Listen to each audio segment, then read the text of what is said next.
There are completely wrong facts that people still believe.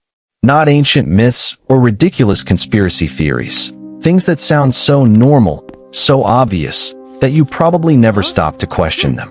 You've probably heard that the Great Wall of China is visible from space, that touching a baby bird makes its mother abandon it, or that an unconscious person can swallow their tongue. And that's what makes these myths so powerful. The most convincing false facts aren't the ones that sound crazy. They're the ones that sound like common sense. Take the Great Wall of China. For years, people have repeated the claim that it's so massive astronauts can see it from space with the naked eye. It sounds completely reasonable. It's one of the largest structures humans have ever built. Except, it isn't actually easy to see from space. The wall blends into the surrounding landscape because its colors are similar to the rocks, dirt, and vegetation around it. And astronauts have reported that spotting it can require magnification and knowing exactly where to look. But here's where it gets even stranger. Some much more boring structures can actually be easier to spot from space. Roads and runways. Because their dark surfaces and straight lines create much stronger contrast against the landscape. So one of the most famous facts about one of the most famous structures on Earth turns out to be a myth. And if something this famous can be completely misunderstood, what other facts have we been carrying around simply because someone told us they were true? Because the next one isn't about something you can see from space. It's something you were probably warned about as a kid. The next belief is one you were probably warned about as a kid. Touching a baby bird will make its mother abandon it.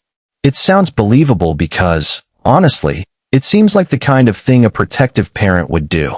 You find a tiny bird alone on the ground, touch it, and suddenly you've supposedly ruined its life, but that isn't how most birds work.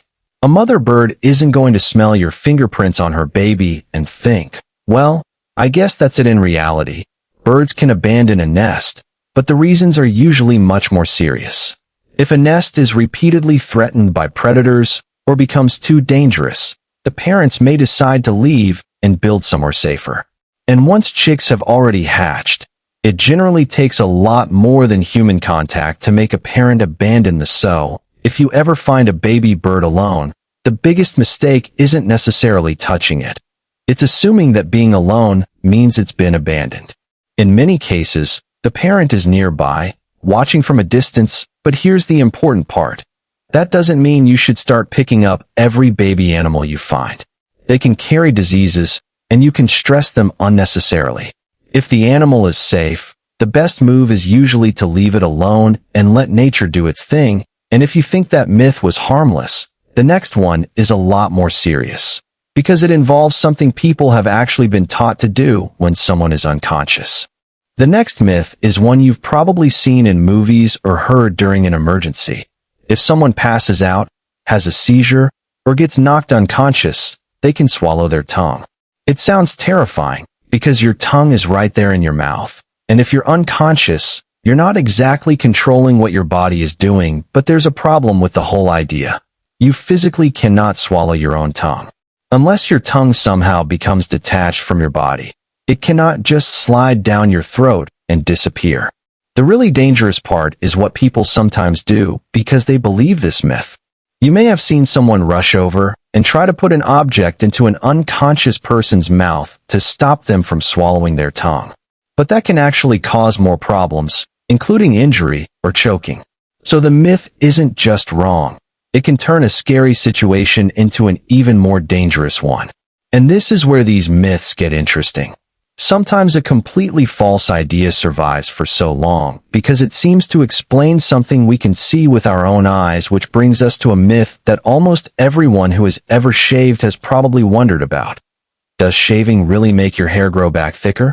The next myth is one a lot of people have experienced firsthand. Shaving makes your hair grow back thicker, darker, and fuller. It feels true because you shave, wait a few days, and suddenly the hair coming back feels rougher than before. That can make it seem like the razor somehow changed what's happening underneath your skin. But the razor never reaches the part that controls how thick your hair actually grows, the follicle underneath the skin. Shaving simply cuts the hair at the surface, turning its naturally tapered end into a blunt little tip. As it grows back, that blunt edge can feel much coarser. And because the new hair hasn't been exposed to sunlight or other things that can lighten it, it can also appear darker, so you're not suddenly growing thicker hair. You're just seeing and feeling the same hair in a different form, and if shaving really made hair thicker, you'd expect shaving your head to be a pretty reliable cure for baldness, which, unfortunately, it isn't. But there's something even more interesting about this myth.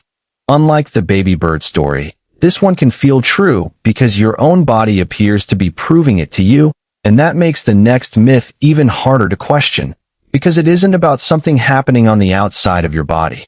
It's about the organ you're using to watch this video right now. The next myth is probably one of the most famous facts about the human body. You only use 10% of your brain. The idea is incredibly appealing because it makes you wonder what would happen if you could somehow unlock the other 90%. Maybe there's some hidden part of your brain just sitting there, waiting to give you superhuman memory, intelligence, or abilities. But there's one obvious problem. There isn't a giant 90% section of your brain sitting unused. Different parts of the brain perform different jobs, and the brain is constantly using far more of itself than that famous number suggests. The strange thing is that the myth feels so convincing because it gives us a really satisfying explanation for something we all wonder about. What could I do if I could somehow use my brain better? And that question is much more interesting than the myth itself.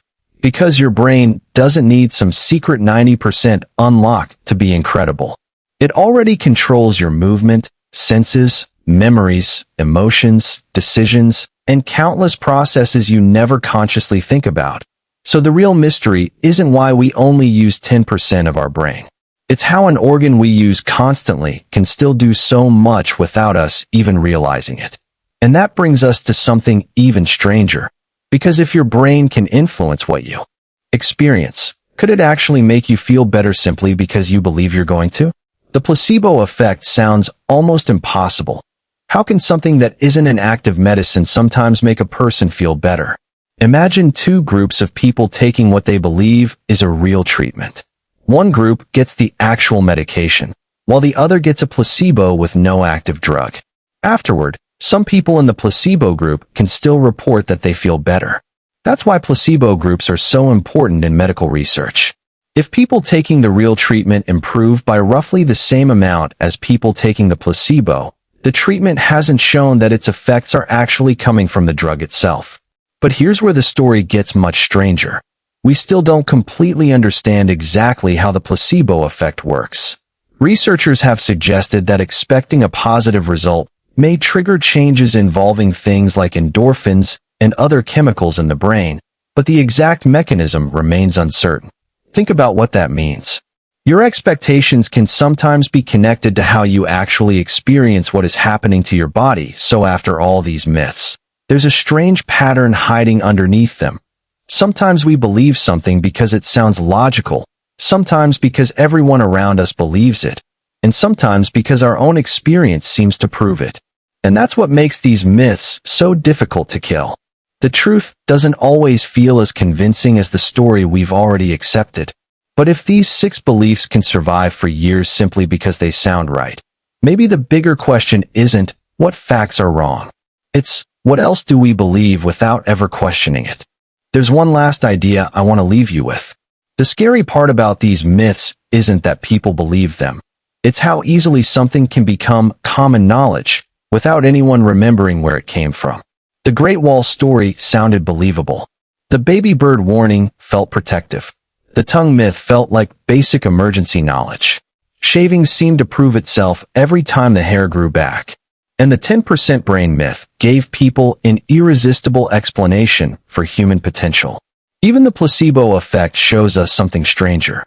Sometimes what we expect can influence what we experience, while the exact mechanisms are still not completely understood. So the lesson isn't to doubt everything you hear. It's to recognize how easily a believable story can turn into a fact when nobody stops to question it. And the next time someone tells you something that sounds completely obvious, you might want to pause for a second and ask yourself, do I actually know that? Or have I just heard it enough times to believe it? Because sometimes the most interesting thing about a fact isn't whether it's surprising. It's whether it was ever true in the first place.